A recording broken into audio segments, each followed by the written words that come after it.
विचारा रेट वगैरे सर बोला ना बोला.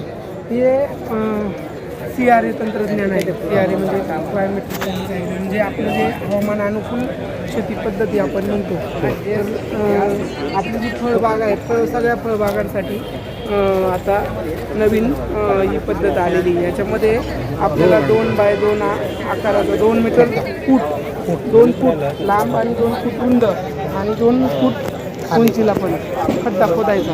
बरोबर. तो खड्डा आपण जसं फळबाग लावतो तसे माती खत आणि शेणखताच्या मिश्रणाने अर्धा भरून घ्यायचा. बरोबर. अर्धा खड्डा भरल्यानंतर आपल्याला हे जे पीक आहे, म्हणजे जे काही फळबागेचं कोणतंही फळ पीक आहे ते किंवा कलम असेल ते कलम आपण खड्ड्यामध्ये लावायचं. आणि तो खड्डा लावल्यानंतर हे जे पाईप आहेत असे 4 पाईप आपल्याला 3 ते 4 इंच ज्यांचा व्यास आहे ते 3 ते 4 इंच व्यासाचे पाईप असे 4 कोपऱ्याला 4 पाईप ठेवायचे. आणि बाकीचा खड्डा परत मातीने आपल्याला भरून घ्यायचा. नंतर आता पाईपमध्ये एवढा स्पेस राहील, बरोबर, 1 ते 1.5 फुटाचा. त्या स्पेसमध्ये आपल्याला सुरुवातीला खाली जे काही गांडूळ खत आहे, गांडूळ खत खाली तळाला आणि मग अर्धं गांडूळ खत आणि त्याच्यावर खड्ड्याच्या लेवलपर्यंत अर्धी माती. माती म्हणजे कोणती? चिकन जी वाळू आहे, वाळू घेतो आपण, माती नाही म्हणत, वाळू. ती वाळू आपण त्याच्यात टाकायची. बरोबर. त्याच्याने काय होणार आहे, झाडाचे म्हणजे वाळू आणि गांडूळ खत हे थोडंसं भुसभुशीत असल्यामुळं आणि ते वाळूतून हवा जायला जागा असल्यामुळं झाडाच्या मुळाभोवती ती हवा खेळती राहणार आहे. बरोबर. आणि जे काय पाणी आहे, पाणी पडल्यावर डायरेक्ट कुठं जाणार आहे? खाली. आपण आळ्यातून जरी पाणी दिलं किंवा पावसाचं जरी पडलं तरी ते पाणी त्याच्यातून त्या वाळूतून डायरेक्ट मुळाजवळ जाणार आहे. त्याच्यामुळं त्या झाडाची 3 ते 4 वर्ष या आपण हे पाईप काढून घ्यायचे आहेत. पाईप ठेवायचे नाही. एकदा खड्डा भरला की पाईप काढून घ्यायचे. फक्त ती आपल्याला तो कॉलम तयार करायसाठी तेवढा पाईप तिथे ठेवायचे. म्हणजे चांगलं आहे. आपल्याला काही असं जास्त खर्च नाही, फक्त पाईप आणि आता गांडूळ खत आपण वापरतोच.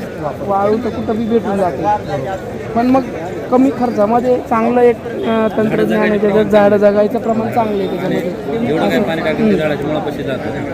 कमी पाणी टाकलं तरी 3-4 वर्ष ते काही ब्लॉकेज होत नाही एवढं वाळूमधून. लगेच हळूहळू नंतर झाड बी मोठं होतं तेव्हा गरज बी पडत.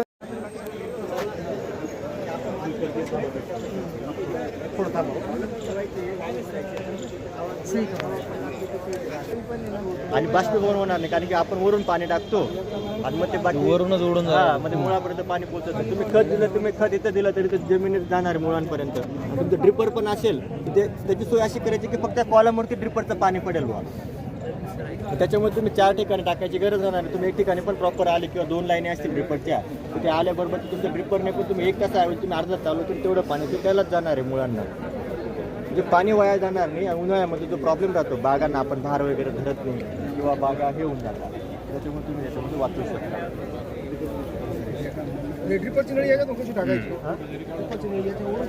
नाही काढून नाही काढलं जाताना आपले जमीन राहते तिथं वाळू दिसते आपल्याला फक्त वरती, त्या वाळूवरती पाणी पडलं पण फोटो बघा शेवटचा बॅनरमध्ये झाड दिसतंय बघा लावलं.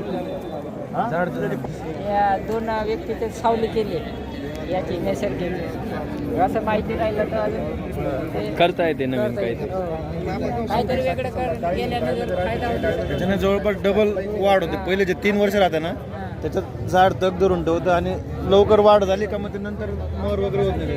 लोक आहेत ना, 10 लोकांना आता ड्रिप करायला लावलेलं पाण्यासाठी. असं टेक्निक माहिती राहील तर